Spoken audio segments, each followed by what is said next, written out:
Wednesday. നാളെ എന്റെ week of ആണ് കേട്ടോ. വെനസ്ഡേ പൊതുവേ ഞാൻ മോർണിംഗ് ഷിഫ്റ്റ് ആണ് എടുക്കാറുള്ളത്. കാരണം തേഴ്സ്ഡേ വീക്ക് ഓഫ് കഴിഞ്ഞ് ഫ്രൈഡേ പിന്നെ ഈവനിങ് പോയാൽ മതി.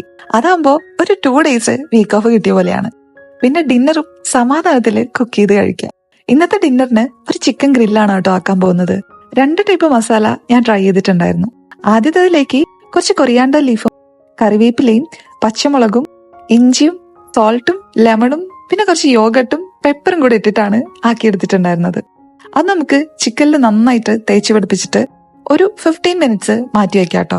രണ്ടാമത്തെ മസാലയിലേക്ക് നമ്മുടെ ആദ്യത്തെ സെയിം മസാലയിൽ എക്സ്ട്രാ കാശ്മീരി ചില്ലി പൗഡറും കൊറിയാണ്ടർ പൗഡറും കൂടെ ആഡ് ചെയ്തിട്ടുണ്ടായിരുന്നു. രണ്ടും ഒരു 15 minutes മാറ്റി വെച്ചിട്ടുണ്ടായിരുന്നു. ഇനി നമുക്ക് 190 degree Celsius ഒരു 30 minutes ബോത്ത് സൈഡും കുക്ക് ചെയ്തെടുക്കാം. അതിന്റെ ഇടയിൽ ചപ്പാത്തിയും കൂടി ആക്കിയിട്ടുണ്ടായിരുന്നു കേട്ടോ. എനിക്ക് പച്ച കളർ ചിക്കനും അർജുന് ചുവപ്പ് കളറും ആയിരുന്നു. പക്ഷെ എനിക്ക് രണ്ടും അടിപൊളിയായിട്ട് ഇഷ്ടപ്പെട്ടു.